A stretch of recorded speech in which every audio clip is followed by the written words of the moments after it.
Peace and welcome to the culture here on the Black Star Network. I'm your host, Faraji Muhammad. Thank you so much for tuning in and being a part of the conversation. Folks, we got a lot to talk about. First, let's talk about the latest out of the state of Utah, as they are another state that bans DEI efforts at universities and in their government. We'll talk about that. Also, we're going to be checking in with our brothers, Brother Sinedu Wakofor. I'm also joined by Pastor Wendell Griffin, as we talk about those 1,000 pastors that stood against, who are calling for a ceasefire from President Biden in the Gaza conflict. Also, we're going to talk a little bit about the latest out of Arkansas around the Voting Rights Act. We'll have that discussion. And later on, let's talk about how you can go from debt to success. I'm going to be checking in with the author of the book, On the Other Side of Greatness, Dr. Tawana Gilliard, to talk about her story. And can we talk about love, lives, and little help? Yo, wait till y'all hear this story and why we really need to talk about what's going on between these two B-list celebrities. Stay with us. These conversations up next here on The Culture on the Black Star Network. Let's go.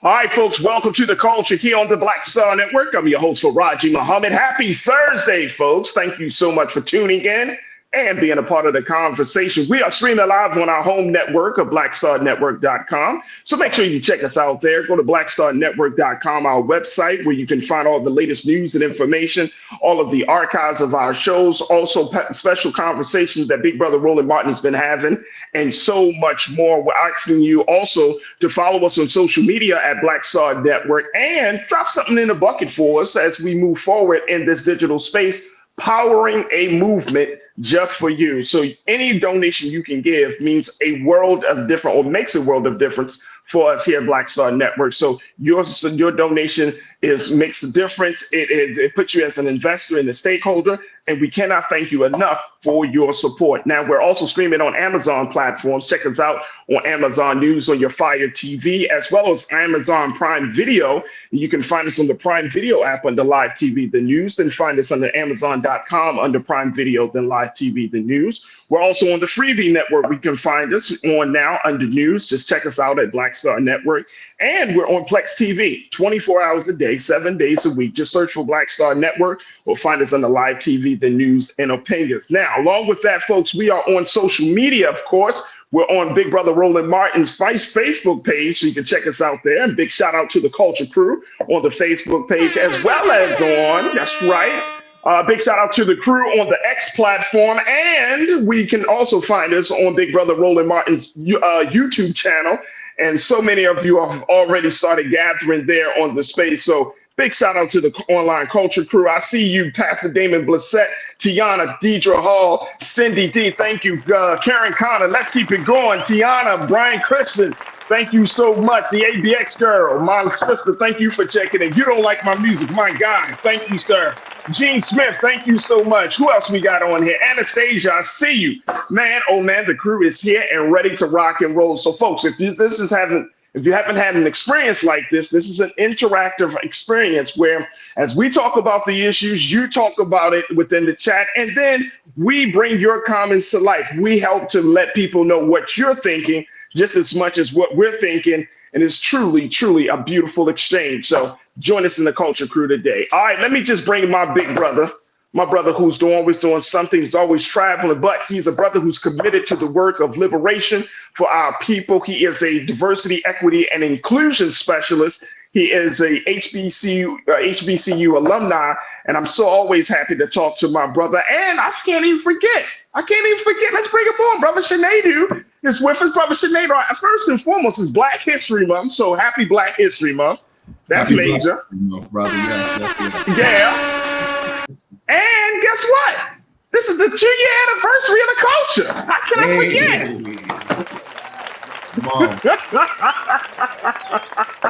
2-year anniversary. So we've been on 2 years here on the Black Star Network. So it's a major, major situation. and I'm always happy to have you with us, big brother. All right, brother Sinead, let's jump right into these conversations dealing with first this diversity issue out of the state of Utah, how they have decided to move forward on banning DEI programs and policies. This is coming from the governor of the state, Mr. Cox there. And this is a measure that he signed, Governor Spencer Cox. He cleared the Utah State House and Senate by wide party line margins. Man, oh man. And let me just share with you the latest from the Associated Press. Let's put that thank you so much, Lisa. I couldn't even get the words out. Put the quote up. There we go. According to the governor and to those Republican lawmakers, they said that we've been concerned about some DEI programs and policies, particularly with hiring practices. And this bill that they're talking about that the governor signed into law, this bill offers a balanced solution, according to the governor. Now, the new law will bar universities, and government from having offices dedicated to promoting diversity. They also can't require employees to submit statements of commitments to DEI. Wow. Brother Sinead, what are we looking at here? This is not just and of course, this is not the only state in the country that has moved forward with this whole practice of trying to contain DEI. Also, the governor signed a separate law requiring people to use bathrooms and locker rooms in public schools and government-owned buildings that match the sex they were assigned to at birth. He's taken on all of the culture war in Utah.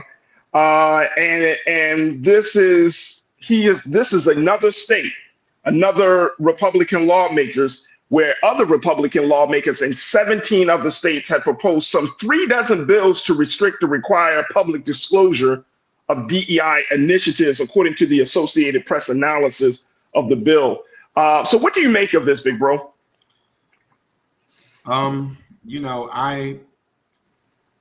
This is yet again another weaponization of, I would say, blackness, because when they're saying, if you remember, the DEI, the woke, these are all weaponizations of things, of words, of concepts, to turn them into things that they are not. This is very shameful. And I actually, like I said, I'm going to play this differently. I actually agree. We don't need DEI if this country is true to her policies. If she is true to everybody can come and everybody can have a fighting chance. DEI is like most things that like civil rights folks have fought for. We wouldn't have these fights if these inalienable human rights were respected by white men. But they are refusing to respect these rights. So them taking this away, and I've said this many times on this show, I don't want to get too lost in the hubbub. Check the census. White people are not having babies in mass. I will keep saying it. In mass. By 2050, they will be a minority in this country. That is why their anti-woke, anti-DE&I also matches their anti-immigration, until these companies come here and they need qualified people to work these companies, and Americans don't have those qualifications. It is just like another dog whistle that no one should actually take seriously, but it's dangerous, because what it's actually doing is, when you look at it from a national security standpoint, you're saying that you are diminishing the importance of a diverse and an equitable workforce. Our enemies, like China, can now say, well, shoot, we will hire diverse and equitable Americans and we'll give you this and that. And then there you have a brain drain. It's already an issue that when it comes to chips and certain IT modules, that we don't have that personnel here. So this is actually a big disservice to his state in particular and our nation. It is a huge disservice. And to that point, bro, I have been reading so many different articles of governments around this country. And I've said it before, and I'm going to say it again. America is not as progressive as we think if we start to look at other governments. Actually, Brother Sinead, I'm feeling like we're starting to kind of go back on some of the progress that we made. We were there. We were kind of like in the mix of things. But when you see governments, and I'm talking about in countries where we have kind of like downplayed them, in Africa, on the continent of Africa, in Europe, and certain parts of South America. I mean, these governments are moving further along, making greater social gains, and being more inclusive than America. And it's interesting that we still hold on to this idea that, oh, no, this America is at the top of the charts, when in fact, when you look at these things, I mean, to the point that you made about DEI, bro, it only helps. It only helps. And what happens, Brother Shanita, we got to take our first pause, but I want us to think about this.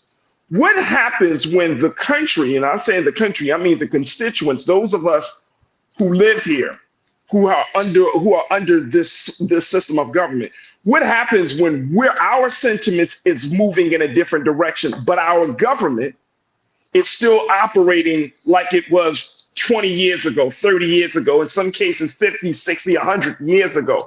What will happen to the country? There's going to be some conflict. There's going to be some stagnation. There's going to be a lot of disappointment, dissatisfaction, and in some cases, oppression, because the government is not able to keep up with the progress, with the growing and evolving attitudes of the people. And I think this is going to be a real problem, not just for this presidential election or any election, but I'm saying just for the sustainability of this country, bro. It's going to be a very quick problem. You got 30 seconds. I want to give you a chance to respond, bro. I'll say it very quickly. What happens is that private industry, which is good, will be able to have capabilities that the government cannot regulate. I want to remind conflict. The internet was cut off when Russia was bombing them. The people who were able to give them internet was Elon Musk and his private companies, because he was able to send rocket ships up into the air, because he has a company of diverse thinkers, of equitable thinkers, of inclusive thinkers. Our own government could not be able to do the same thing. A private citizen could do something that our government couldn't do. And if you think about it on a bigger scale, that is not good for our national security. So that's what it impedes on. I heard an interview of Elon Musk, and you know what? He said the exact same thing. He said the exact same thing. He said, I should not be the guy to have a plan for national security and dealing with these global things. You should not be coming to me, but I am that guy. But he kind of pushed himself away, saying, I don't want to be that guy, but I'm the go-to guy for the United States government. I think you're on to something, big brother. I think you're on to something. Look, we got to take our first pause. When we come forward, let's switch gears a little bit. Let's talk about what's happening with these 1,000 pastors who have decided to use their pulpit and their voices to call President Biden out on a ceasefire dealing with the conflict in Gaza. Also, we'll certainly talk a little bit about what's happening in the state of Arkansas around the Voting Rights Act. We're going to be checking in with Pastor and former Judge Wendell Griffin to get the latest around that. So stay with us. That conversation is up next here on The Culture on the Black Star Network.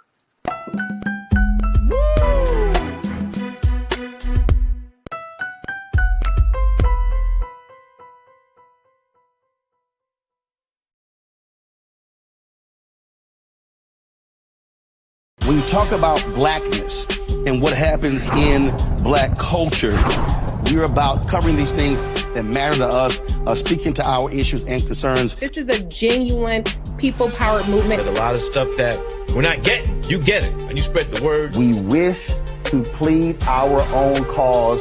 Too long have others spoken for us. We cannot tell our own story if we can't pay for it. This is about covering us. Invest in black-owned media. Your dollars matter. We don't have to keep asking them to cover our stuff. So please support us in what we do, folks.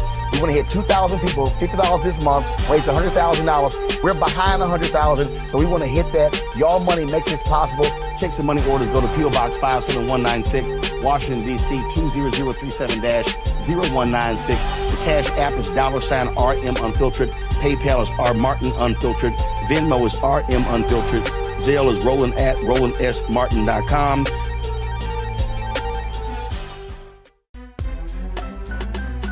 I'm for Raji Muhammad, live from LA. And this is The Culture. The Culture is a two-way conversation. You and me. We talk about the stories, politics, the good, the bad, and the downright ugly. So join our community every day at 3 p.m. Eastern and let your voice be heard. Hey, we're all in this together. So let's talk about it and see what kind of trouble we can get into. It's The Culture. Weekdays at 3, only on the Black Star Network. Folks, Black Star Network is here. Oh, no punching! I'm real revolutionary right now. Support this man, Black Media. He makes sure that our stories are told. Thank you for being the voice of Black America, Roland. Stay black. I love y'all. All momentum we have now, we have to keep this going. The video looks phenomenal. See, there's a difference between Black Star Network and Black-owned media and something like CNN. You can't be Black-owned media and be scared. It's time to be smart. Bring your eyeballs home. You dig?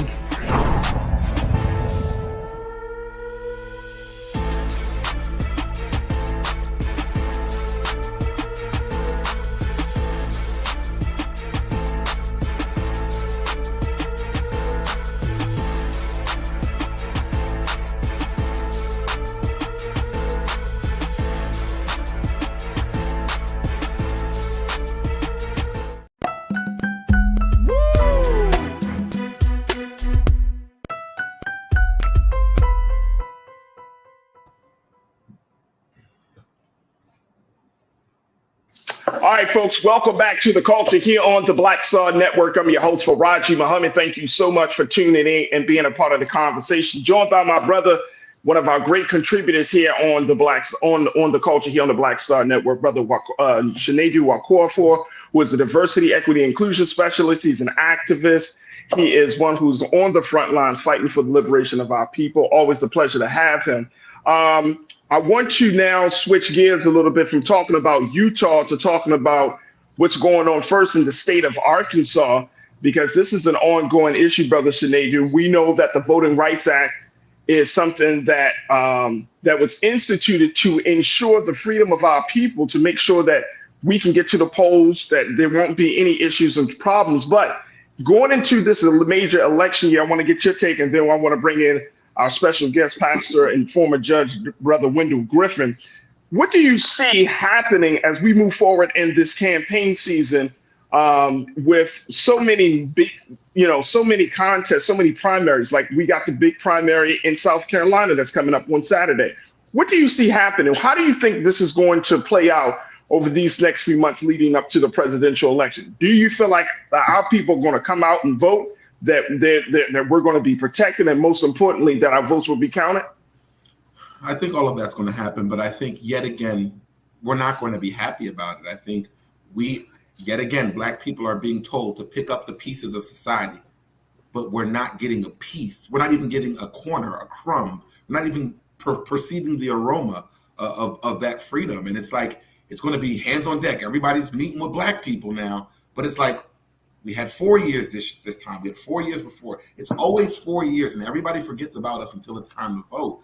And it's like, people are going to vote, but I think there's going to be a heavy reluctancy. And as the electorate changes, older people will do it because they understand the historical significance. But it is the millennials, it is the Gen Zs, the younger ones, that they don't feel good about voting for something that is not impacting their everyday life.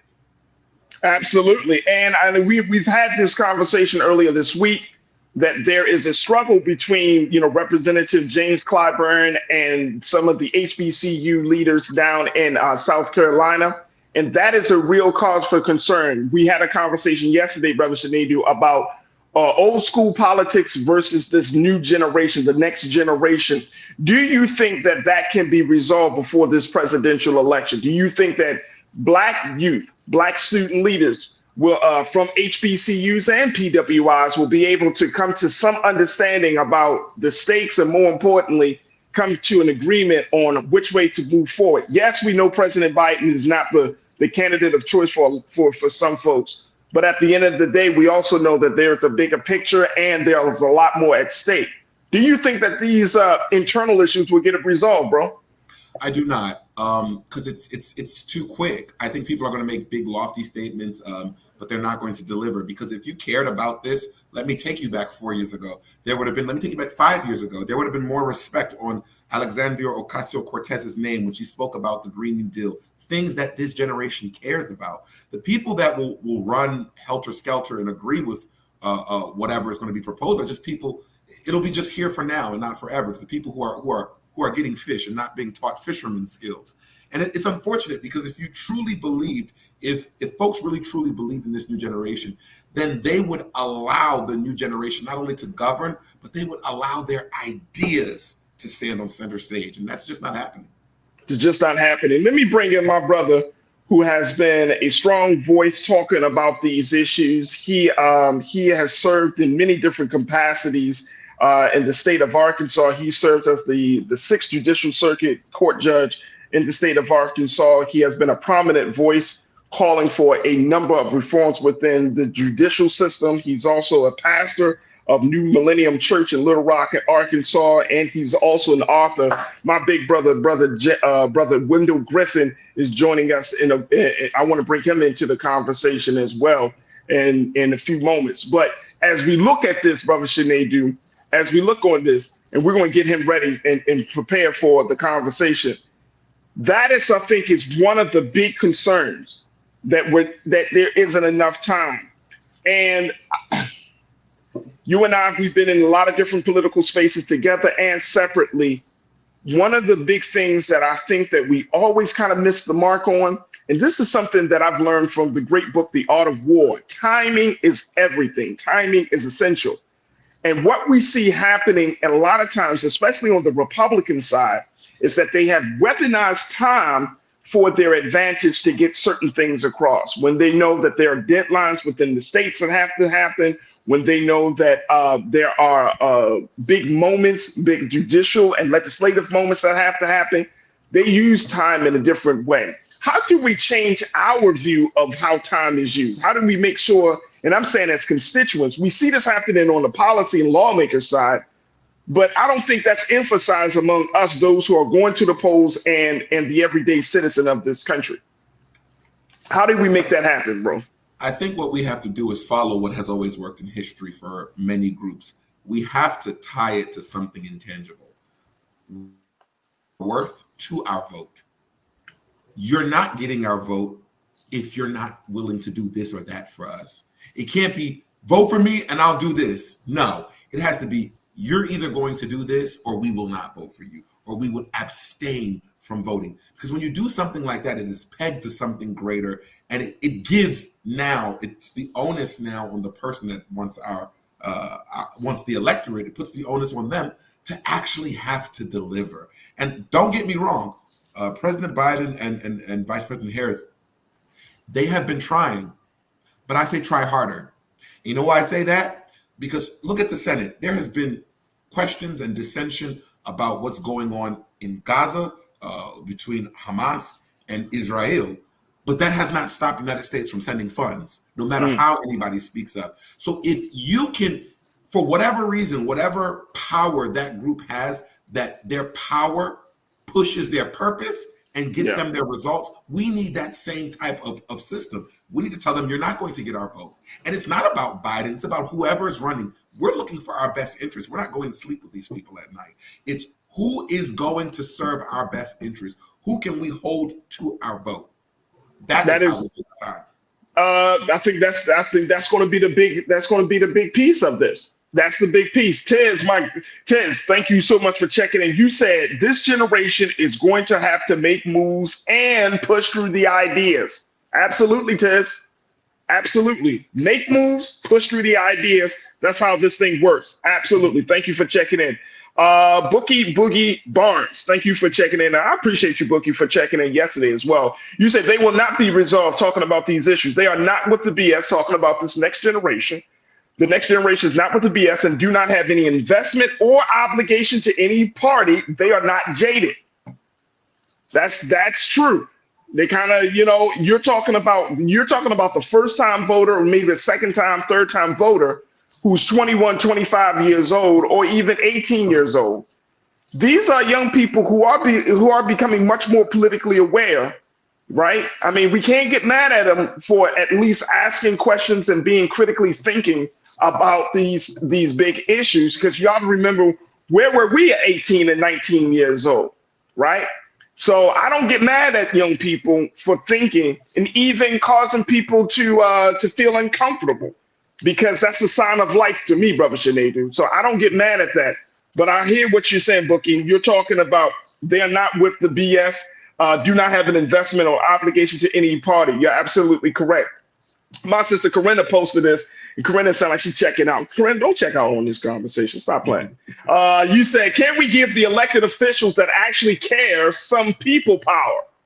That's all I'll say today. Hey, crew, be well. Can we give them some people power? Look, this is what Republicans do. Y'all remember the conversation I had about electability versus shared values? That's what we saw in Iowa. That's what we saw in New Hampshire. It is people power that is propping up Trump, and it's people power that's behind Trump, because they're not looking about his electability, how he is seen on the ticket, how does the rest of the country. They are going with an individual who they believe shares the same values as they do. So if we're talking about that people power, then I'm just kind of thinking about what you're saying, Corinna. We're talking about that same people power, then we should have that type of conversation, and more importantly, put our support behind candidates that really do speak to it. Now, if they aren't elected, it's one thing, okay. But at the end of the day, if you show up for a candidate, this is not even dealing with president. Let's think about on a statewide level. If you show up for a candidate on a statewide level, that makes a lot of difference, because them statewide and citywide elections, the margin of victory are so small, it makes a difference. It makes a huge difference. Look, I got to take a quick pause. When we come back, let's check in with Pastor Wendell Griffin, Brother Sinead, and you. Stay with me. It's The Culture here on the Black Star Network.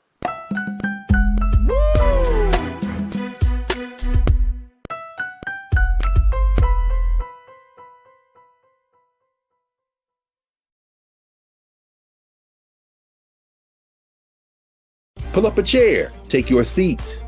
The Black Tape with me, Dr. Greg Carr, here on the Black Star Network. Every week, we'll take a deeper dive into the world we're living in. Join the conversation only on the Black Star Network.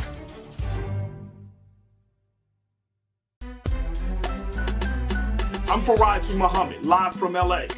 And this is The Culture. The Culture is a two-way conversation. You and me. We talk about the stories, politics, the good, the bad, and the downright ugly. So join our community every day at 3 p.m. Eastern and let your voice be heard. Hey, we're all in this together. So let's talk about it and see what kind of trouble we can get into. It's The Culture, weekdays at 3, only on the Black Star Network.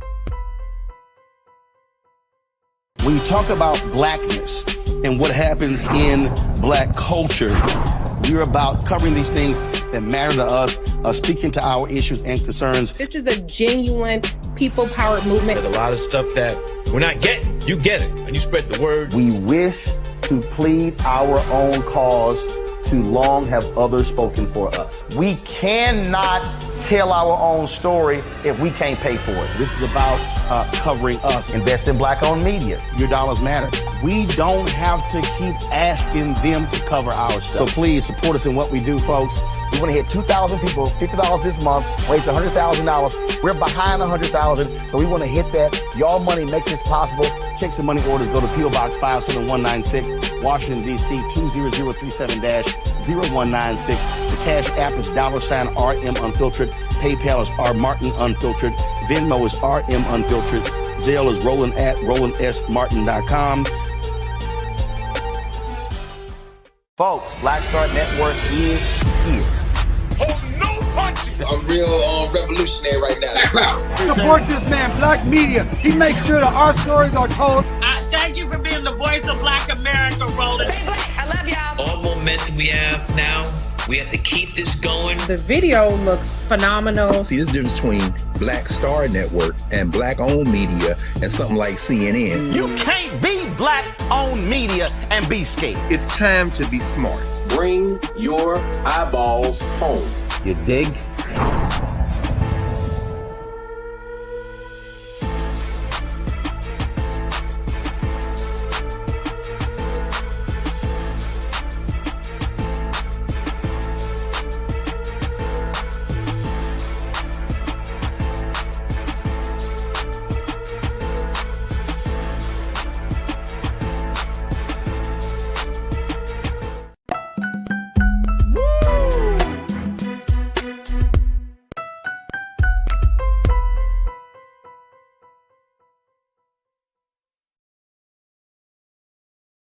Folks, welcome back to The Culture here on the Black Star Network. I'm your host, Faraji Muhammad, and I'm joined by my contributor and one of our great culture crew members, Brother Sinead Wakofor, a DEI specialist and activist. Now I want to bring in, along with Brother Sinead, a brother that we've heard on this show before. He's always got something to say, a lot of fire, a lot of passion, and he speaks his truth without any type of filter.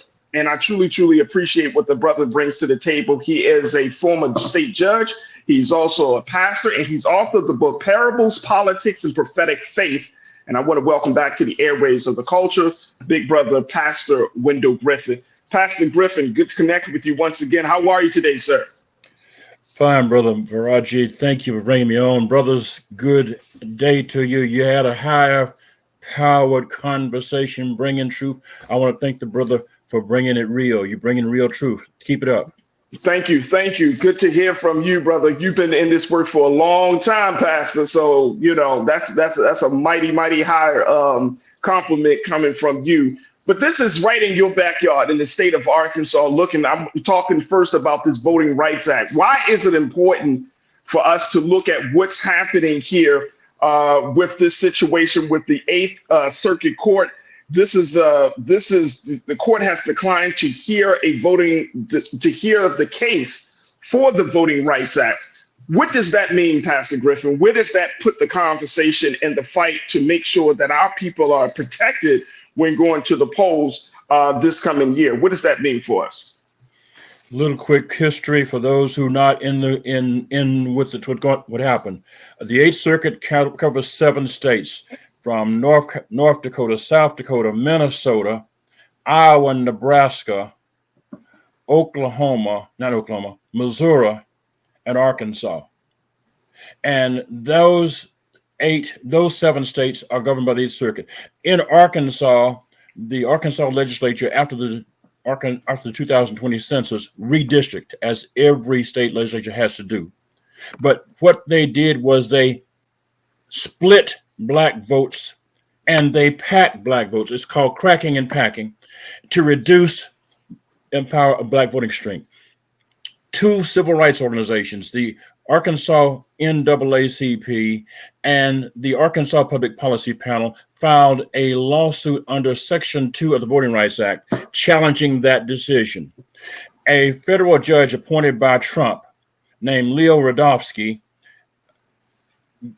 decided on his own, for the first time ever in the country, that Section 2 of the Voting Rights Act cannot be enforced except by the Attorney General of the United States.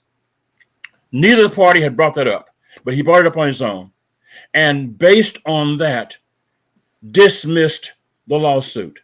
The NAACP and Arkansas Public Policy Panel appealed to the Eighth Circuit.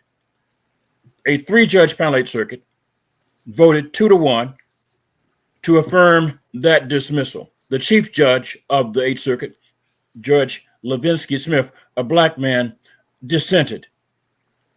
The case then went before the full panel, the whole 11 members of the Eighth Circuit. The petition for a petition en banc, really what means for the whole court. And the whole court denied the request to hear it en banc. They didn't decide that the judge was right. They said, we're not going to upset it. We're not going to turn it over, which had the effect of leaving the judge's decision in force. And to make it worse, they denied it en banc on reasons different from what the judge in Arkansas had ruled and different from what the 3-judge panel ruled. Even though there's a long set of laws that says when you do that, something like that, the party who gets the benefit of that has to file a cross appeal. This is deep in the woods, but basically what that means is now if you want a challenge in Arkansas or in those other states that are covered by the Eighth Circuit, the decision, there has to be a petition filed for certiorari in the U.S. Supreme Court. Hello, you got to have 4 votes of the 9 justices of the Supreme Court. There's a 6-3 supermajority of the Republican of the right wing. You're not going to get 4 votes, okay? So basically, this is a very below to voting rights legislation, voting rights prosecutions under Section 2. Now, I need to remind you, Section 2 has been recognized by the Supreme Court as privately enforceable for a generation. So this is, this is not a new decision. This is a backward decision that is taking us back before Section 2 was even put into the law. It's almost as if the circuit says there is no Section 2 if you are a civil rights organization. Only Section matters if you're the Attorney General of the United States. Wow. Brother Sinead, what's your take on that, bro? It's the same old game. And I think what you're saying constitutes that bigger point on why all politics are local and why your local elections are just as pivotal as the elections at the national level, because these judges, correct me if I'm wrong, they were appointed, were they not? Yeah. I think tale as old as time.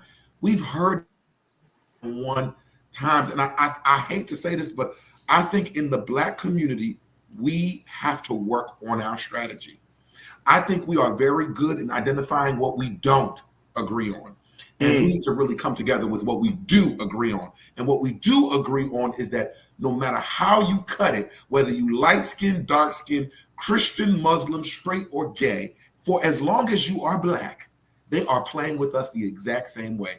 And we need to find some middle ground there to see how we can work in concert.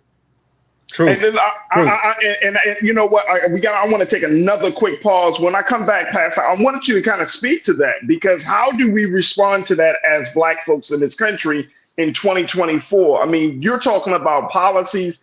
If they're moving in a way that it's as if the Voting Rights Act never existed, then that means that we have to move differently as a people. And I want to get your take on that, as well as I want to raise up some comments from our culture crew. Folks, stay with us. You're tuned into The Culture here on the Black Star Network.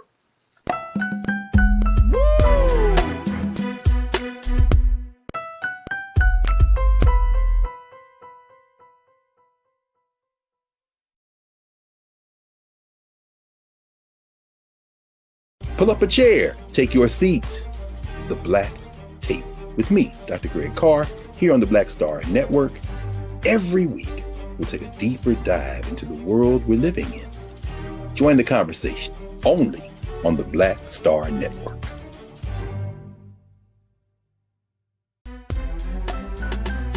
I'm Faraji Muhammad, live from LA.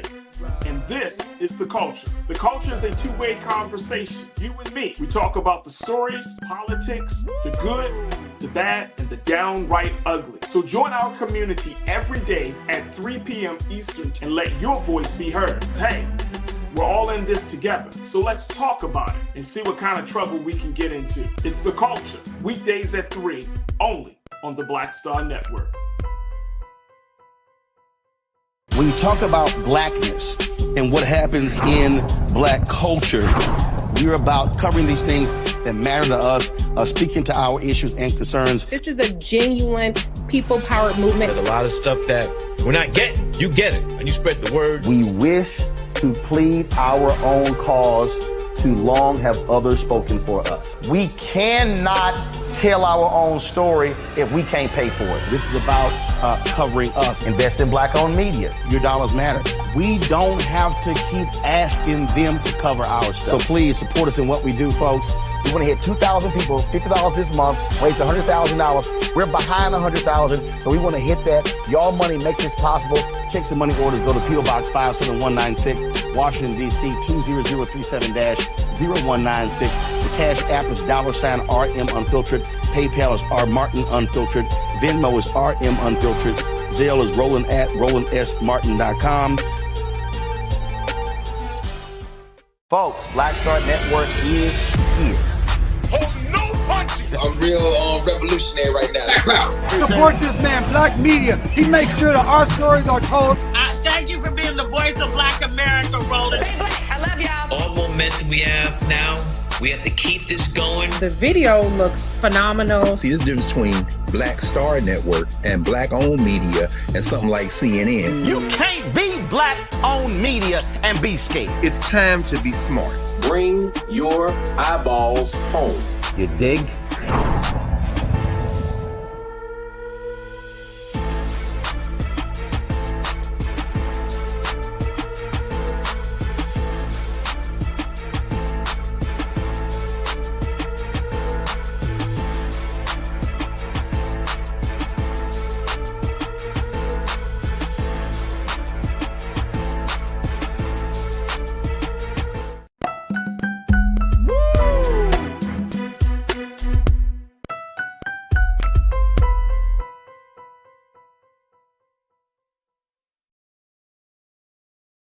Folks, welcome back to The Culture here on the Black Star Network. I'm your host, Faraji Muhammad. I am joined by two dynamic brothers. First, culture crew member and contributor, Brother Sinedu Wakorfo, the Diversity, Equity, and Inclusion Specialist. Also joined by my big brother, former state judge and pastor, Pastor Wendell Griffin.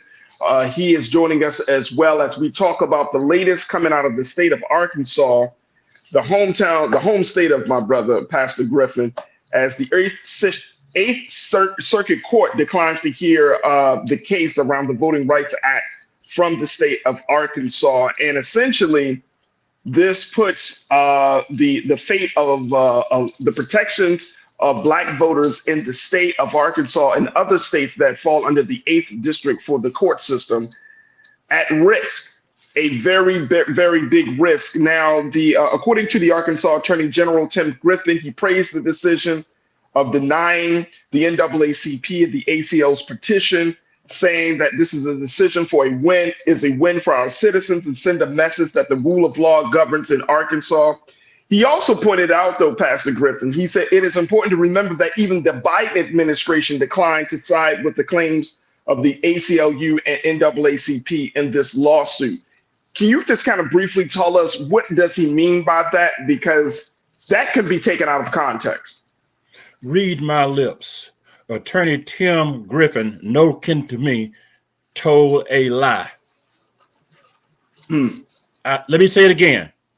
Attorney Tim Griffin, he knows my name. He knows where I live. I will say it to his face. He lied.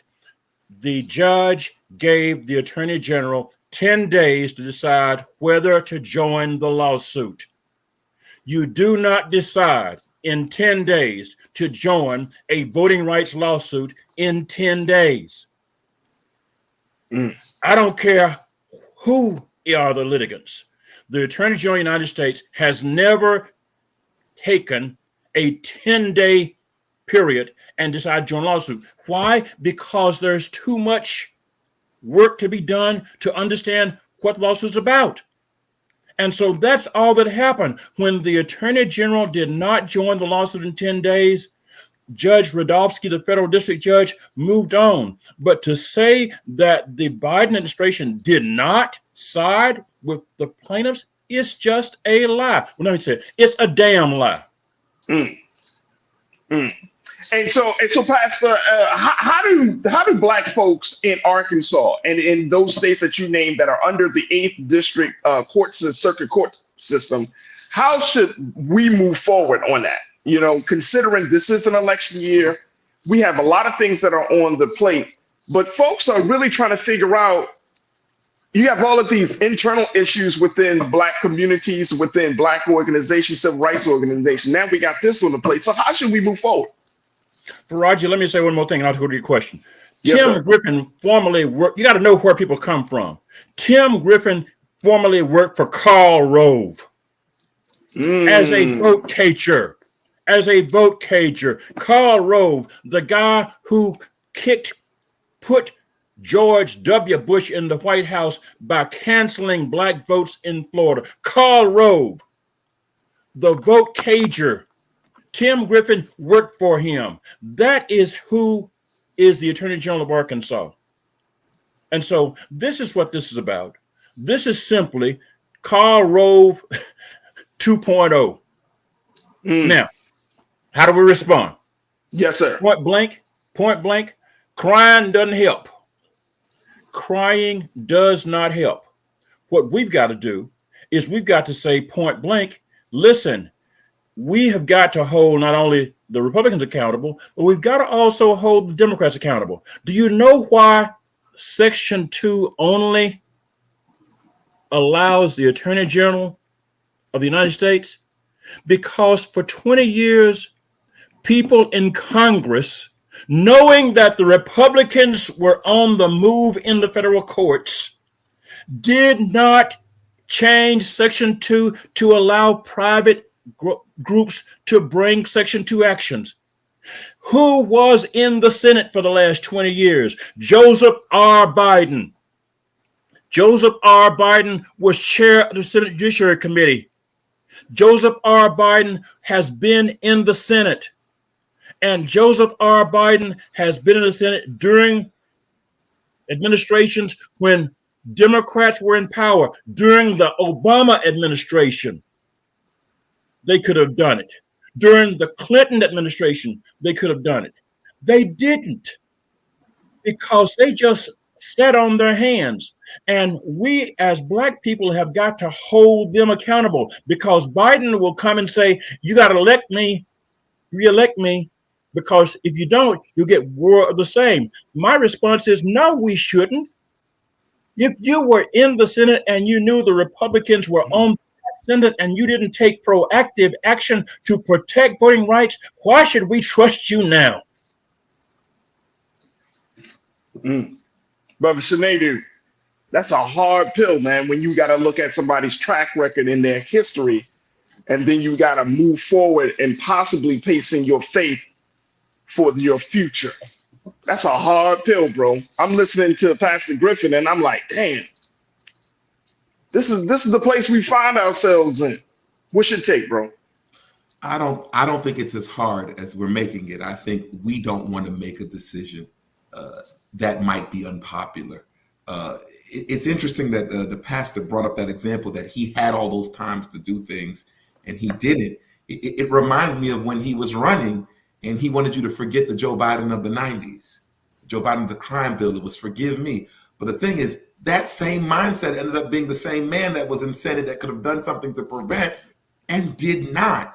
And like I said, we need our just desserts first. We need our just first. We'll know that you're better once we see that you're doing something. And what we're asking for, and Pastor will correct me if I'm wrong, every other organized group does the exact same thing. I think we get lost in our emotions and forget to play the same political game that every other group that is gaining has played. It's about high time that we just don't sell our vote for naught just because we feel. Most of the reasons that we're voting for Biden is based off of our feelings. Feelings are not always. And the possibility that Trump could get into office, right? And whatever all the madness that he brings. And I think that's a very, very real concern, right, Brother Sinedu and Pastor? Brother Sinedu, isn't that a very real concern? Yes, sir. Let me just say something. I hear people talking about the possibility of Trump getting in office, and I hear people talking about Biden, this. But please remember that Cornel West is running for president.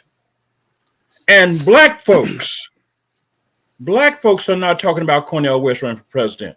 Now, I understand that folks like to talk about Kamala Harris, but the truth of the matter is that if Joe Biden does no better than he's done in the future, than he's done in the past, we are not any worse off with Donald Trump, because Joe Biden is simply Donald Trump milquetoast. Joe Biden in the crime bill is Donald Trump before Donald Trump got in the White House. Joe Biden in Gaza is Donald Trump against the New York Five. We are talking about two sides of the same hateful coin and trying to figure out which devil do we want. That's not a choice. That's not a choice. And I agree with the brother. We need to say, hey, no, you can't say vote for me because we like you. No. When I get on an airplane, I don't need to like the pilot. I want to know, can that sucker fly the plane? And if he can't fly the plane, or he has had wrecks on the plane, I'm getting myself off the plane. I don't care how good he or she likes. I don't care who the co-pilot is. If the pilot has a faulty track record, if the pilot has a bad record, if the airline has a record of dropping planes out of the sky, I don't get on the plane. I don't care how good the commercial is. And we black folks have got to start saying that. We've got to start saying, hey, you cannot get our votes with a soundbite. You cannot get our votes with a doggone glamour show. And you can't get our votes with a song and dance. It is not whether or not you can play our music or you know how to sing our songs. It's whether our lives will be better because you are in the White House. And this is what we want. We want this. We want this in your program. And you don't get our votes if we don't see it. As far as I'm concerned now, Joe Biden can't get my vote if there's no ceasefire in Gaza. Joe Biden cannot get my vote because if he does not call for a ceasefire in Gaza, he won't call for a ceasefire in Arkansas or in Alabama or in New York when the KKK does their stuff under the guise of police power. Because all that some policing is KKK with a uniform. I gotta stop you right there. Pastor Wendell Griffin, who is the pastor of New Millennium Church in Arkansas. Pastor, I truly appreciate you for joining us on the conversation. Brother Sinedu, thank you so much. We got a lot to think over here. We have a lot to think about. And I thank you, brothers, for bringing up some of these ideas and sharing your sentiments around these issues. And of course, we'll keep our eyes on what's happening in the state of Arkansas around the Voting Rights Act. Folks, we got to take a quick pause when we come forward. We want to shift gears talking about from debt to success with Dr. Tawana Gilliard. Stay with us. It's The Culture here on the Black Star Network.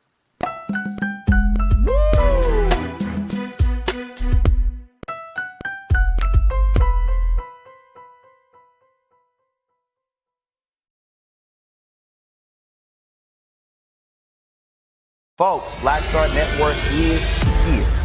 Hold no punches. I'm real revolutionary right now.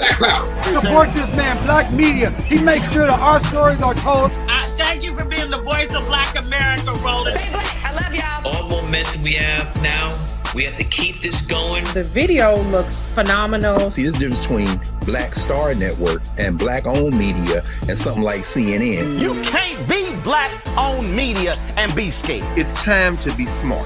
Bring your eyeballs home. You dig?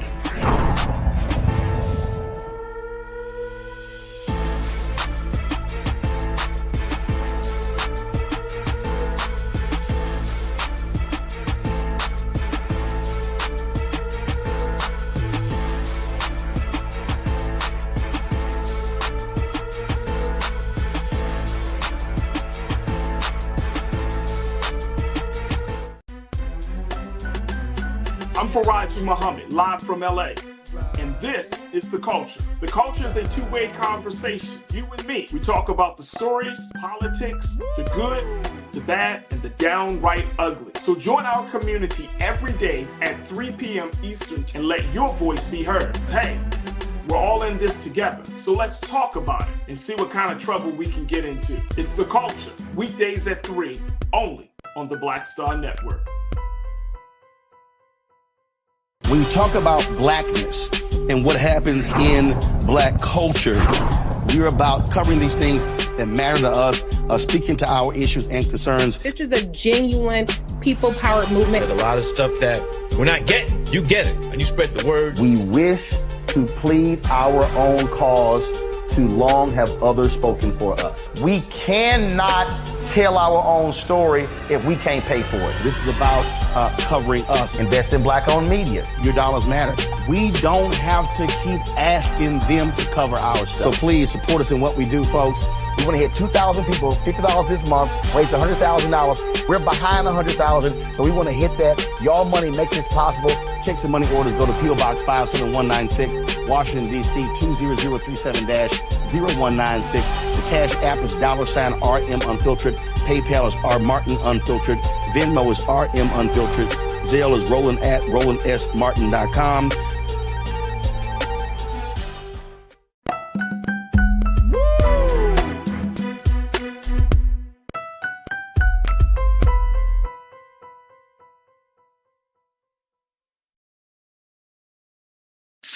All right, folks, welcome back to The Culture here on the Black Star Network. I'm your host, Faraji Muhammad. Thank you so much for tuning in and being a part of the conversation. Man, oh man, woo, a highly spirited first half of the show.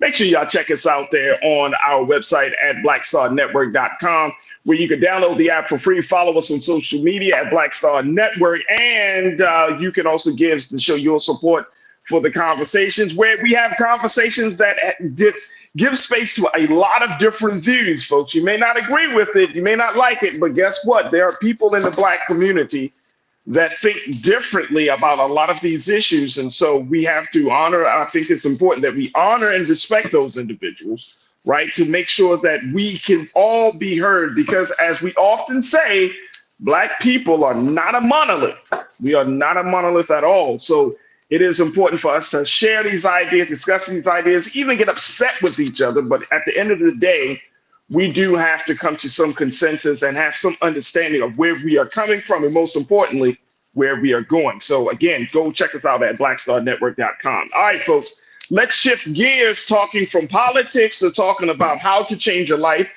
And I am joined here by our new contributor, Sister Trinette Collier, who is the inspirationalist, to give us the latest about some of the things that we can do to change our lives. But we're also joined by a very special guest. She is the author of the book On the Other Side of Greatness. And she's here to talk about her life story of going from a 7-figure debt situation, what, 6 figures, 7 figures? It was a lot of money she was in debt, y'all, to being successful. We're talking about Dr. Tawana Gilliard, MD, who's joining us along with my sister Trinette Collier, who is the inspirationalist. Trinette, Doc, thank you so much for joining us. How are you, sisters, today? I'm good. How are you? I'm good. I'm good. Anything can happen on the culture. That's all I'm gonna say. Anything can happen on the anything can happen. All right. First and foremost, Doc, I want to talk a little bit about your story. You put out this book, On the Other Side of Greatness, where you talked about your life. You went from, you put it in economic terms, but I know that if you put it in economic terms, there's an emotional toll there. There is some changing of thinking that's happening there. But you're talking about being in this place of debt to going into a place of success. Talk to us about this book, On the Other Side of Greatness. First, I want to do a shout out to another Mo Brown sister that I see, Coach Trinette. Hello. I was trying to wait and be, No, I just light up. I light up the room because I love to see us thriving and doing what we do. All right. Let me tell y'all about this book. All right, let me show it to you so you can get a good picture of it. I wrote the book On the Other Side of Greatness, Lessons on the Journey from 6-Figure Debt to 7-Figure Success, because I know that there are a lot of people who are suffering in silence, dealing with debt and dealing with mental illness. And I felt it a travesty to die with my testimonies. And I think too many people are doing that, especially in our culture. And I wanted to share the struggles I had gone through. It was a hard ride, but I felt that God purposed me to do this, to help others, to let people see that even when your back is flat on the ground, there's still opportunity to rise and to get up. And so the book just goes through my whole transformation of how the debt happened, stating the importance of looking back at the generations that have come before you, understanding that our history in this country, and whatever your nationality may be, your history, understanding how that affects how you think about money, how you treat money, and how you use money. And so I had to look at all of that, and I had to come to grips with that. And so that's my story of that journey of changing my money mindset, changing my financial DNA. I talk a lot about that in the book. Understanding that you cannot move forward unless you take a hard look at yourself and what you are doing and how you got yourself in this situation. I talk about how me suffering in silence for years because I was too embarrassed to share with anyone what happened to me with all the debt, and realizing that it takes a community. It takes what I call a dream team to help you in any situation that's happening in life. In building that team, coming up with plan, making sacrifices. And in 10 years, I had paid all the debt back and build a 7-figure portfolio. Let me ask you this, Dr. Tawana. A lot of times when we have conversations, especially about the economics of things, right? When we have these conversations, it seems to be to make more money, but there's so much more to getting from a place of debt to success. And I think, you know, Coach Trinette would agree with me that there is first a shift in mindset, right? Yes. Yes. That has to happen first, right? But and you might not like this, I don't know. But the shift in mindset, everybody can't make that shift. Everybody can't go. I'm gonna disagree. Right. I'm gonna disagree. You're going to disagree. All right, that's why I said you might not like it, but you're saying that it can happen. But in the bigger scheme of things, is this something that we want to continue to talk to share with Black folks in this country, especially given the fact that the more that you are quote unquote economically successful, it seems like the less control you have. I'm not sure about that. So the more because here's the only thing that I'm right and I'm just throwing this out there just because I think this is worthy of a conversation. That are we talking about just earning 6 or 7 figures, or are we talking about wealth and financial freedom and independence? Because I think that has to be made clear. That's the thing. I'm not talking about the rat race of, oh, you got to make a lot of money to get out of debt and you have to stay on your grind to get here, because that's not what I did. When I found out about the debt, I was a resident. I was 6 months before I was to finish to become an attending. And the reason why the debt got so large is because I was in medical school for 6 years. I didn't do the 4-year traditional. I had some issues with one of the tests, and then I had some issues with depression. So it took me 6 years to finish. And so every year I was taking out the max amount of money. And so when they started knocking at the door saying, make your payments, I was a resident. I was only making like $30,000 a year. And I ignored them. So I fell forward into fear the wrong way, the false illusion of things appearing real, instead of falling into fear the right way, facing everything and rising. And so when they came after me, they snatched all of my edges, snatched me right out the dirt. I was in a car dealership trying to get a Cadillac because I was going to treat myself to a new car. My credit score was in the 700s because I owned a townhome. I knew what it was a few years before. My credit score was down to a 380. Dang. Yeah. And so I had the government coming after me. I had my medical school not releasing my transcript. I mean, I hit rock bottom.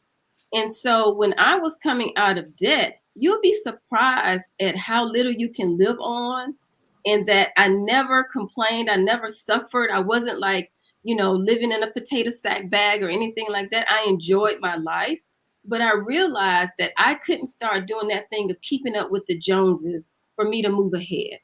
Because even after all that happened, I went out and purchased a BMW because I still was going to treat myself. I had to go to one of those dealerships in the back corners with the high interest rate, just not making smart decisions, because at that point I had not changed my mindset. After a few years, and I realized, okay, if you're serious about this, that you want a better life for yourself, you didn't come from a family, you don't have a silver spoon in your mouth, you got to make some changes. So I started really looking at, my culture, how we look at money, how it always seems that we're trying to please others and we have to, live this quote fabulous life. I pulled back. I got rid of the BMW. I went back to a Honda Accord. And I had a cousin say to me, "Well, I can't believe you in a Honda and you're a doctor." I said, "Well, baby, you can't live vicariously through me because you don't know my story." And so I owned moving back, living my life for me, making sacrifices, and paying the debt off. All right. Go ahead. No, Doc, and I'm glad that you broke that down, because I want to bring Coach Trinette into this and get her take on it before we take our next pause. Coach, what do you make of that in terms of, the type of mental change that Dr. Tawana had to make and more importantly, not allowing the chatter of other people and their expectations to serve as the metric of success. Talk to me about why that is important in this process. Listen, that first of all, I commend you because it is a big step. And a lot of times we are concerned about what others think are going to think. And we're in the background crying, miserable, depressed, going through all of this. I went through it myself, and it is a mindset. And I wanted to ask her, what was that start of that process like? Because I already know it wasn't easy to say, hey, I have to make a change. I have to literally be determined to make this change, because it does start in the mind. When you get tired of being tired at that rock bottom, it takes for you to get to that rock bottom level to say something is not right about what is happening. You know, who am I trying to impress? First of all, who's going to contribute to my household? That's something I had to learn over time as well. But when was that point? What was that point like, that process where you just said, okay, enough is enough. I have to do something. That's a great question. And I think people need to understand that that shift is not always like someone flipped a light switch on and it's automatic. There will be phases to this where you will see a little clearer. And like, it's just like my mom said, if you keep chopping at a tree, it's bound to fall. So the first point is when I was in my room, in my townhouse, at my darkest moment, with a loaded 380 gun in my lap and contemplating committing suicide. Oh my God. And the thing that saved me was God showing me a vision of my mom standing over my coffin. And I could not do that to her. So that was the first step. I had to live for her. And so that was the first step. And then I started trying to fix things myself. And after about 2 or 3 years, I realized, like, look, you are digging in mud. I was trying to read and educate myself. And I realized, like, there's just some things that I don't know. Like, this isn't my major. I'm not a finance major. I can do what I think I know what to do, but I need help. Then that happened where I realized I had to reach out for help. That was very hard, because it's hard to trust people on your journey, because you feel like time you tell someone, they're going to hold it against you. And yes, that happened on my journey. I went to a hospital to ask for help with my student loans, and they went and told a practice that I was supposed to start working with about the amount that I owed. They rescinded the job offer because they said I owed too much money and there's no way I could pay that back, and they didn't want me in their practice. Wow. But I had to move beyond that. So what I ended up doing is I went to the bank where I was banking, and I spoke with the branch manager. It was very hard. I was shaking, trembling. I took all of my stuff in there. I told her my story, told her what I had tried to do, and I said, I need help. Can you help me? And that was one of the best decisions. So that was another chop at the tree. And it was the best thing I could have done, because she helped me find someone who could help me with credit repair. And that's Miss Yvette Nelson. She's still out of Albany, Georgia, still working and helping people. And she gave me my financial advisor, Brett Bazemore, who's still with me and did the forward to my book. They helped me get an accountant that could help on the journey. He's now retired. But that was the best thing I could have done, because I surrounded myself with the people who were more knowledgeable in certain areas than I was. That was the next step. And then I had to be committed to what I wanted for myself. Wow. This is a self journey. It has nothing to do with my family or anyone else. I wasn't trying to impress anyone. Trust me, I had to listen to a lot of chatter when I wasn't taking the trips and going here. And, why aren't you doing that? Because I'm on a mission. Yeah. Wow. I love it. I love it. And the fact is, I'm telling you, let's give her a round of applause to Dr. Tawana. That could have been tragic. I mean, when you're talking about sitting in that room with that loaded 380, and so many times have a lot of people go through the dark moments of their lives and have really contemplated. I mean, this is not like some deep level suicide ideation, but there is certainly, it crosses your mind like, damn, can it get any harder than this? I'm all the way at the bottom. Yeah. and it becomes like it gets to the fiber of who you are.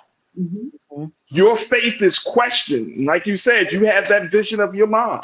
Right. So I think I'm so happy that you can share that. Look, we got to take another quick pause. When we come forward, let's continue to have the conversation from debt to success with Dr. Tawana Gilliard, joined by Coach Trinette Collier, the inspirationalist, and of course with you. Stay with us. It's The Culture here on the Black Star Network.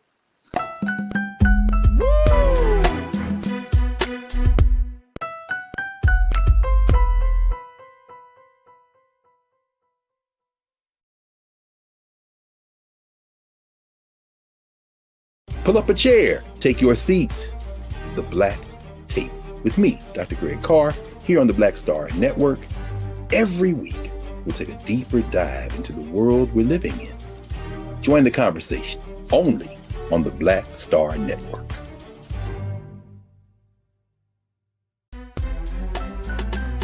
I'm Faraji Muhammad, live from LA.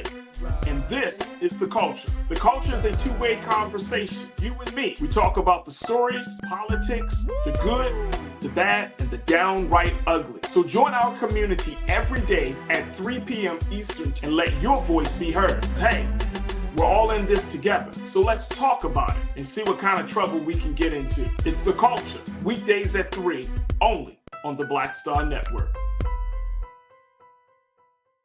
When you talk about blackness and what happens in black culture, we're about covering these things that matter to us, speaking to our issues and concerns. This is a genuine people-powered movement. There's a lot of stuff that we're not getting. You get it, and you spread the word. We wish to plead our own cause. Too long have others spoken for us. We cannot tell our own story if we can't pay for it. This is about covering us. Invest in black-owned media. Your dollars matter. We don't have to keep asking them to cover our stuff. So please support us in what we do, folks. We want to hit 2,000 people, $50 this month, raise $100,000. We're behind 100,000, so we want to hit that. Y'all money makes this possible. Check some money orders. Go to P.O. Box 57196, Washington, D.C. 20037-0196. The Cash App is $RM Unfiltered. PayPal is R Martin Unfiltered. Venmo is RM Unfiltered. Zelle is Roland at RolandSMartin.com. Folks, Black Star Network is here. Oh, no punches! I'm real revolutionary right now. Support this man, Black Media. He makes sure that our stories are told. Thank you for being the voice of Black America, Roland. Hey, Black, I love y'all. All momentum we have now, we have to keep this going. The video looks phenomenal. See, this difference between Black Star Network and black-owned media and something like CNN. You can't be black-owned media and be scared. It's time to be smart. Bring your eyeballs home. You dig?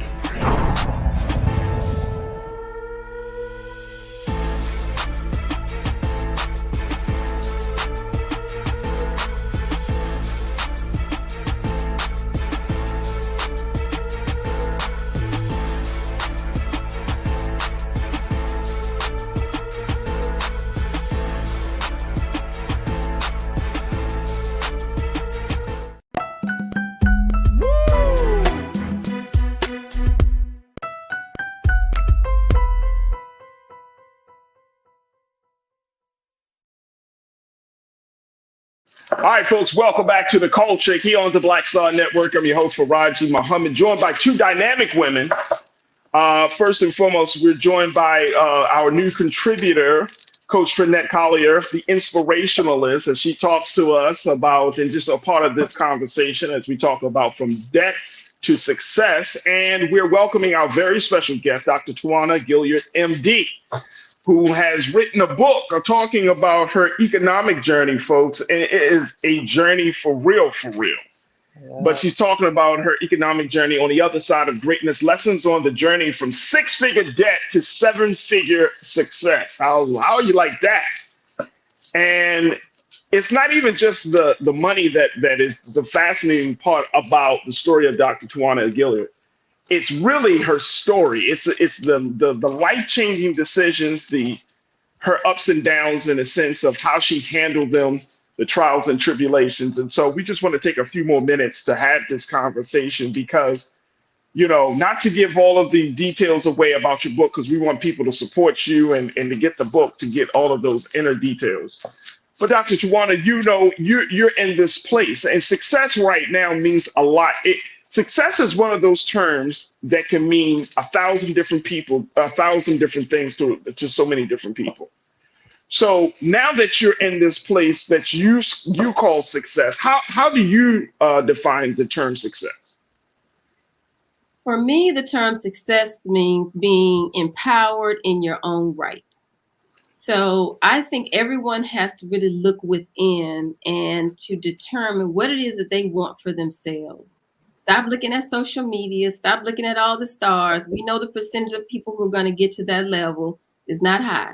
So really to look at what is it that you want. And success truly for me is having financial independence, debt freedom, and peace of mind.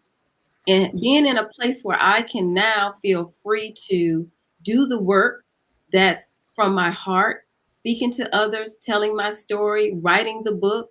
Me getting to a place of debt freedom allowed for me to have that time. And if you are constantly stressed and worried, and every day you wake up, you're avoiding your phone because of the debt collectors who are calling you, you can't purchase anything because of your credit. No one wants to really live like that. You're living check to check to check. You're taking jobs that you really don't want because you're chasing the dollar. And at some point, you have to come around to see, what is it that I truly need in this life? And for me, peace is at the top. Yes. Oh, no doubt, Doc. No doubt. Yeah. No, I tell people all the time, Coach Jeanette, money come, money go, but you can't get back time.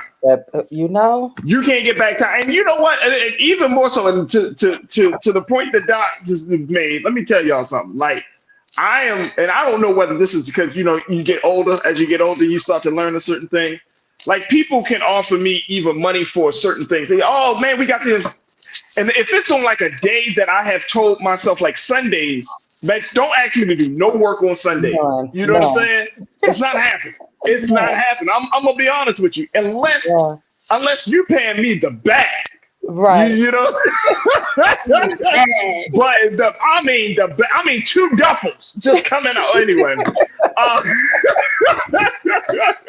But what I found to be very, very a huge value for me is my time and my peace. Yes. And Coach Jeanette, I want to kind of get your take on that, because unfortunately, a lot of us learn that lesson very later on in life. Yeah. Is there a way that, and some people say, well, in your first few years and, in your 20s and 30s, you need to be in grind mode. I'm not in complete agreement with that. I understand that you want to build. Yeah. But I feel like in your 20s and 30s, if you institute good, healthy practices and have a very healthy view of your time, of your boundaries, of your values, and more importantly, to Dr. Tawana's point, you are clear as to what success means and look like to you. Yeah. I think those things are missing from the conversation, especially in our 20s and 30s. What's your take on that, Doc? Coach Matt? I totally agree. I think we have to start off by setting those boundaries. When I was 20 and 30, I didn't have boundaries. I didn't know what the boundaries. And it was funny because I can give everybody else, set them up with boundaries, but I didn't have any for myself. I'm just creating boundaries in my late 40s, early 50s now, like literally. And it's never too late, but you do understand now my peace it's priceless. Like I'm not going to argue with anybody. I'm not going to, nothing is going to take away my peace. But I learned that lesson from my 92-year-old aunt who always said, you do not compromise your peace. You do not go back and forth. You stand on, as the new folks would say, stand on business. My aunt was saying that, you stand firm in what you believe in and so forth, right. And you set those boundaries. I wanted to ask Doc, what was the support? Like your testimony is powerful.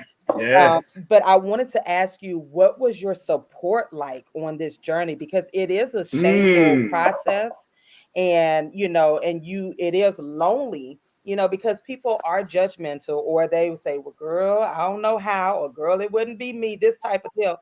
But what was your support system like during this process? That is a great question. And I do talk about that in the book. I talk about, for me, I talk about the dream team. Now, the owner of my team is God. Yes. That's for me. I'm faith-based. That's just from my core. Now, I'm the coach. So, like, I pull people on the team or on it, I bench them, whatever I need to do. So I think it's important to find that one person that you can confide in. I had a really dear friend. We went to medical school together. We trained together. We had similar struggles together. But I could call her and confide in her and tell her everything because I knew she truly understood that struggle. Yeah.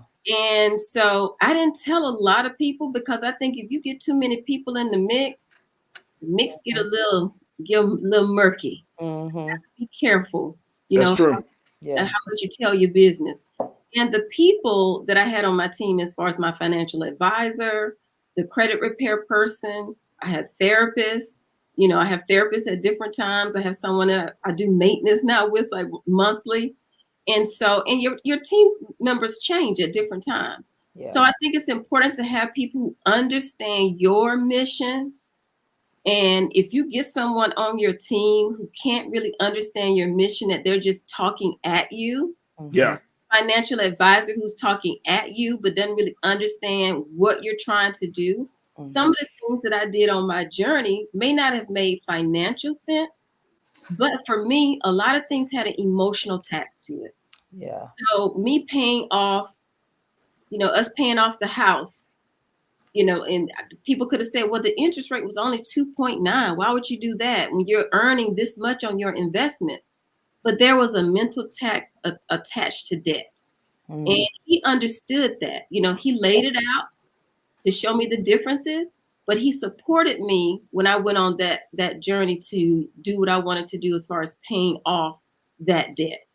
Yeah. And so you have to have people who can educate you, but also understand when there are a lot of emotions, when you come from different cultures, how we look at things. That's really important. And be strong enough to remove people from your team. I had an advisor who wasn't in my corner. I had given him some money to invest, and come to find out he just put it in a cash account. I was like, what? So I earned nothing over the year. That was before I built the dream team. Yeah. It is okay. We have this thing about, I don't want to insult anybody. Yeah, I don't have to insult you, but I can say, you know what, this relationship isn't working out. Thank you for what you've done up to this point, but I'm going to move on to someone else, and that's okay. And Dr. Tawana, what you're talking about is relational intelligence. Yeah. Right. That's something that I'm learning now. There's a fantastic book. I hope I can get this brother on, man. Dr. Darius Daniels, who wrote the book about a Christian pastor. Fantastic book. He talks about relational intelligence and how to discern where you put people in your life, if they're a friend or associate, assignment, or an advisor. And when you're on a journey, that's important to have the ability to discern, because we all think that everybody can go. Mm-hmm. No. And they can't. And that includes the family members. That includes your high school friends who feel like they're entitled to you because of time. So they have supreme access to you. And I think that speaks volumes about that. And so it's a beautiful thing to hear that you learn how to discern early on in the process. So now that you're at a much more successful space, that you know how to move and navigate through all of these different relationships and these different people. Now, one of the big things is, let's talk about this other relationship. You got this gentleman blowing up my chat right now. My husband. He's one of my biggest supporters. Mr. G4900. He's screaming out in the chat, that's my wife. That's my wife. I love it. I love it. Yeah, I can do it without his I love it. Hey, Mr. G, thank you for joining the chat and bringing that energy, man, because that's what we do here on The Culture, man. We support families, bro, and I truly thank you so much for that. We got about 60 seconds left, Dr. Tawana. I want to give, you laid out such a major, and as Coach Finette said, a powerful testimony. How can people learn more about the work? And let's not even forget, you're actual medical doctor. I am. So for those of us who may think that just because you are a doctor or a lawyer and you got your life is all laid out and everything is just falling in place, this is an example of a Black woman who, even though she was going through medical school and is providing a very important service to society, she has some serious trials and tribulations, and she's been able to overcome it by the grace of the God. So how can people learn more about your book, get a copy of your book, and more importantly, about the work that you're doing right now, and to connect folks to the other resources that can get the next Dr. Tawana Agilia out of that place of darkness? Okay, what I want to say before I get to that, I want people to understand that my journey had hiccups, setbacks. I was born with a congenital heart block. I have a pacemaker. On this, I lost my colon. I have an ileostomy from ulcerative colitis. I was not able to work a lot of the times. I don't do clinical medicine at this point. I work from home for a large insurance company, but I went to part-time because I got to debt freedom and financial independence, and it allowed me to have time to write the book and do all the things in the speaking engagements. So I want people to understand there were setbacks. There were times that I couldn't save. There were times I couldn't do all the things I wanted to do. But a setback is just a setup for success. So you don't give up just because life happens. So keep going. Now, if you want to get my book, to get all the details, because I do give plans in there about different methods you can use to help pay back your debt. First of all, be honest with yourself. That's the first step. On the other side of greatness, you can get it from my website, cornerstoneofwellness.com, if you want an autographed copy, and it's on there. If you want to get it off Amazon, it's on paperback, ebook, and Audible, because I know this young generation, we love the Audible. It's there, and at Barnes. That's me. Also, going to be doing my first TEDx talk in March about. Wow! Come on now, come on, Doc, come on. Let's get some horns for Dr. Tawana for that one. Can we get a little horns, please? There we go. There we go. So I'll be doing that in March out of Lewis University. And I also just got another second TEDx talk, which will be later in the year. So I'm just pressing forward, telling my story and hopefully blessing others. My target audience is everybody, but definitely the young people. I really want to connect with college and keynote speakers. So just look me up. You can find me on all social media, Dr. T, MD, or Dr. Tawana MD. Facebook, Instagram, LinkedIn, I'm there. So yes. There it is, Dr. Tawana. I truly appreciate you. Real Brooklyn, one of our great culture crew members, he said, hearing this makes you ask yourself, what the hell am I complaining about?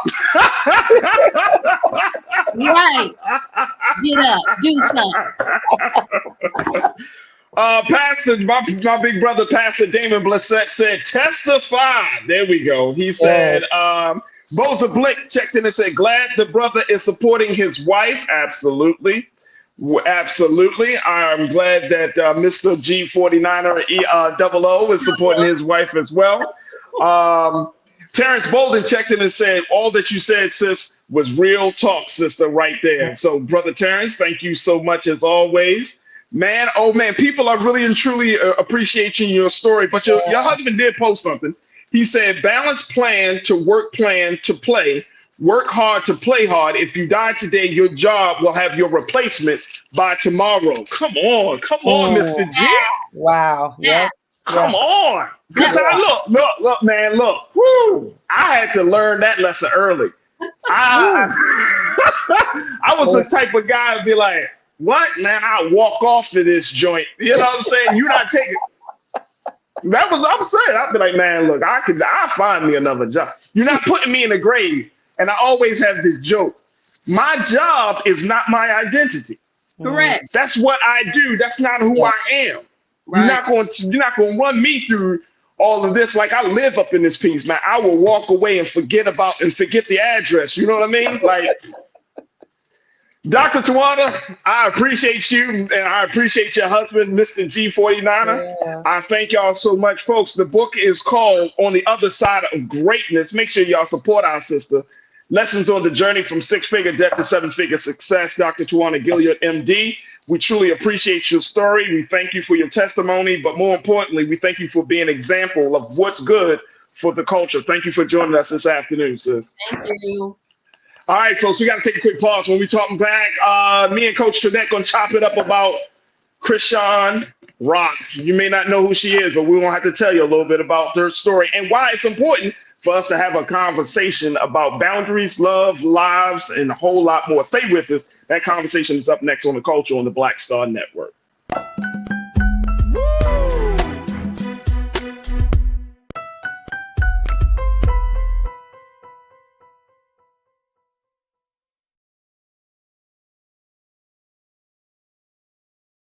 Black Star Network is here.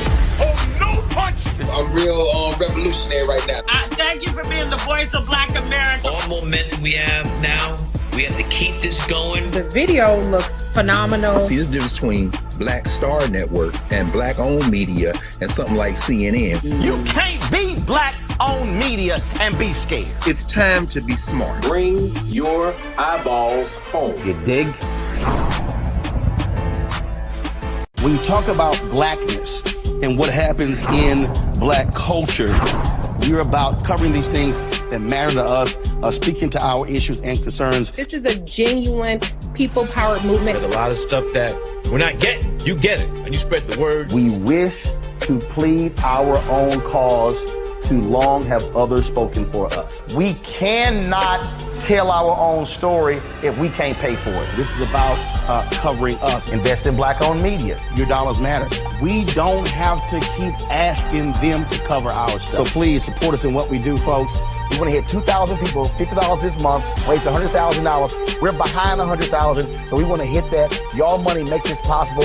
Checks and money orders go to P.O. Box 57196, Washington, D.C. 20037-0196. The Cash App is $RM Unfiltered. PayPal is R Martin Unfiltered. Venmo is RM Unfiltered. Zelle is Roland at RolandSMartin.com.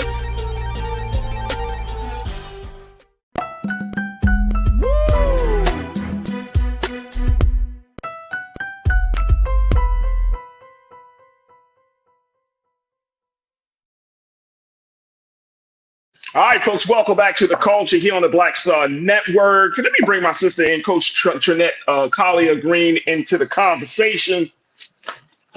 Just rearrange some things. What? That was a great story of love. Yeah. I mean, and it's so real. Like, you know, this is something that's affecting especially Black women, financial piece, you know. And it's just good to always know that you are never alone, you know, like someone in your comments said, I thought I was going through, you know, when you hear somebody else's testimony and you're just like, okay, if she can make it, then I know I can make it. Like, you know, I'm gonna give it my all. I'm gonna push through. So I am floored. It was powerful. Yeah. Very powerful. Let's talk about something, look, and this might be an ongoing conversation. But let's talk about love when it goes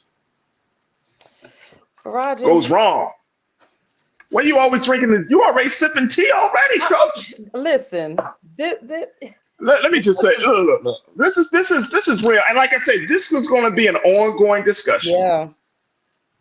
But if you aren't familiar, there's a 23-year-old by the name of Chrisean Rock. She's actually from my hometown of Baltimore. Yeah. And she's a reality show star, right? She got into a relationship with a gentleman by the name of Blueface. He's an LA native. And they've had a very tumultuous social media type of relationship. They are known for their antics and their wild up and down trials and tribulations on social media. They have a huge following on social media, both of them respectively, individually and collectively, huge following. So a lot of young black children, young black girls, young black men are looking at these two. Now, for us, we may be thinking to ourselves, like, who are some of these people? But I bet you, if you were to ask any of your nieces, your nephews, your sons and your daughters, do you know Chrisean Rock and Blueface? They will probably be able to tell you. Yeah. So they've had a tumultuous relationship. A lot of toxic things have happened in their relationship. I'm just giving y'all a nutshell. But it's gotten to the place now where this 23-year-old Chrisean Rock has decided to take her love to the next level, quote unquote, by getting a tattoo. Now, they already are tatted up, Trinette. Yeah. Chrisean, Blueface is tatted up all around his neck and everything. Yeah. But Chrisean took it to the next level. And I was just like, what the hell is going on?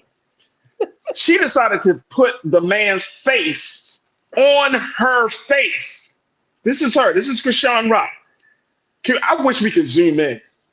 Yeah. What y'all seeing is the face of her lover. The man that she has said that she wants to be, she's in love with, right? 23 years old. 23. The thing is, they're not in a relationship together. No. And so she got this tattoo after the relationship had dissolved. He has moved on to someone else. Yeah.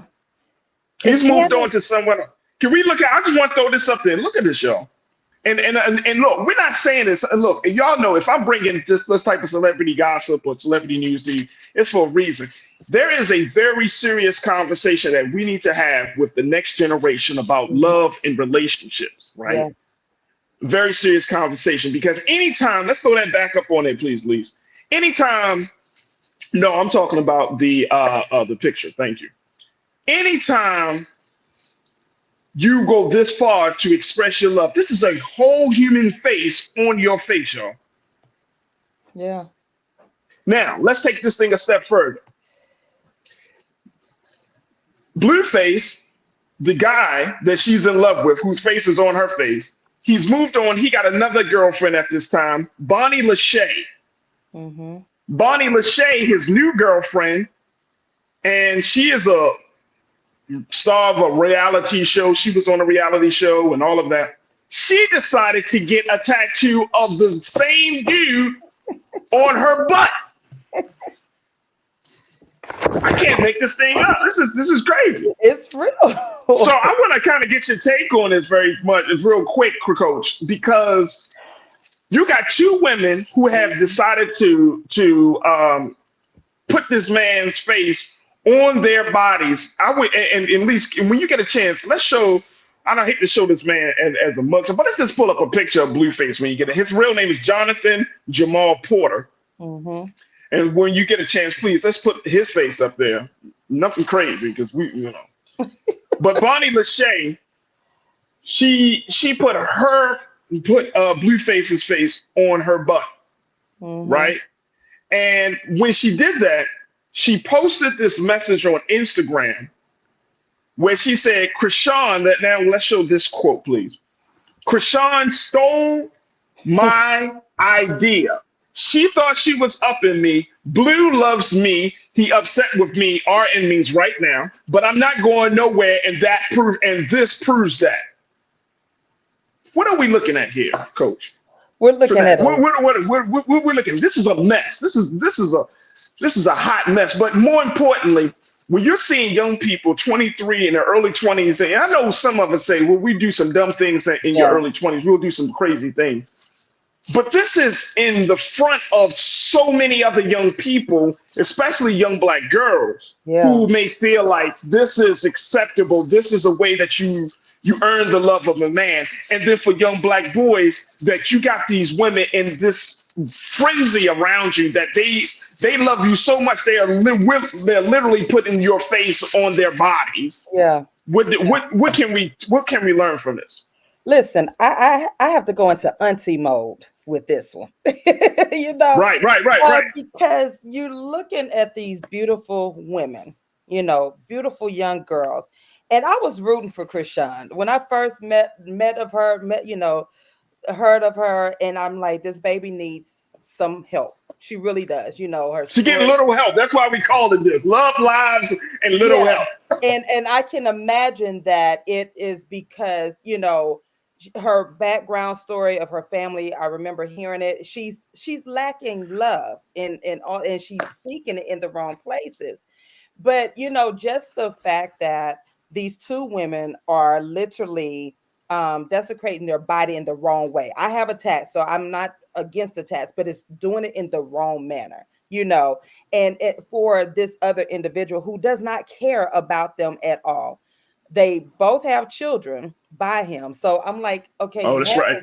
Son, why not? That's like the ultimate, you know, you have a son by him. And so it's like, what, you know, before it was the tooth. She had his picture of him on her tooth that was replaced, you know, and now it saddens me because you're literally doing foolish things for this one individual who does not care about you. And granted, I don't have no tat, but I know back in the day in the 20s, we've done some crazy stuff, right? But it comes at a point where you have a group of people around you to pull you in. And this is my part. This is the moment I'm worried for her. Like, who are her true supporters? Where is her village to pull her in? You're 23, baby. You're a mother now. Like, we have to do some things to change our behaviors, you know, and it really lacks self-love. That's all bottom line. It's a lack of self-love. It's a lack of discipline. It's a lack of knowing who you are. You know, this is both of them are beautiful women. And it's like, y'all are going cuckoo over this man. When you get a face tat, like, you know, I know we have technology, you can get it off at any time, but I don't know, can you? I mean, I'm gonna be honest with you, I didn't know that. Can you? I mean, this is a deep tat. This is not like a small. You can get this removed, because wouldn't that damage the face?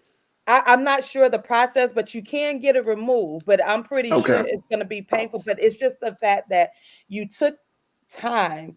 First of all, you took time from your motherhood, from your child. You know, you're focused on this man who's now he's in jail or something, but you're focused on this man. And now the other woman is focused on he's upset with me right now, but this is going to, like, it's a game between the two. And guess what he's doing? He's sitting back laughing. I guarantee he's laughing. And that'd be sad. It's sad. That would be sad. It is sad. I guarantee you he's sitting back laughing at both of these women. And he has another relationship with another woman, because he has a third woman in the mix. She also has a child. So this guy. So, and again, like I said, this is just the beginning of a conversation, Coach. So we might need to have some more discussion around this. Yeah. But it's just the fact that it's not just even about these little sisters, because they're 23. For whatever reason, they're in a vulnerable space. They're looking for male companionship, which, okay. But then you have it on the men's side. You have this guy who thinks that, hey, this is cool. Like, I can just keep playing these games and bouncing from women to women, putting it down the way I do, and boom, boom, boom, it's going to work out for me. Currently, Blueface is in jail. He's in jail here in LA, and he's serving a 6-month prison sentence for parole violations because of something else he did. Yeah. His mother went on TMZ to express that Chrisean Rock, the young sister, the first sister that with the face tag, that she needs to move on. That this is crazy and all of this. I mean, the whole thing is a mess. And the sad part is, when you do not have that self-love, when you have social media love, it will drive you to a place where you lose yourself. Let me just get a couple of people. Even absolutely as a man, you become lost. Brian Christian, my brother, you said, to quote one of my friends' post online, quote, make sure you're ready for the boring days, tears, and arguments in a relationship. It's not all happiness.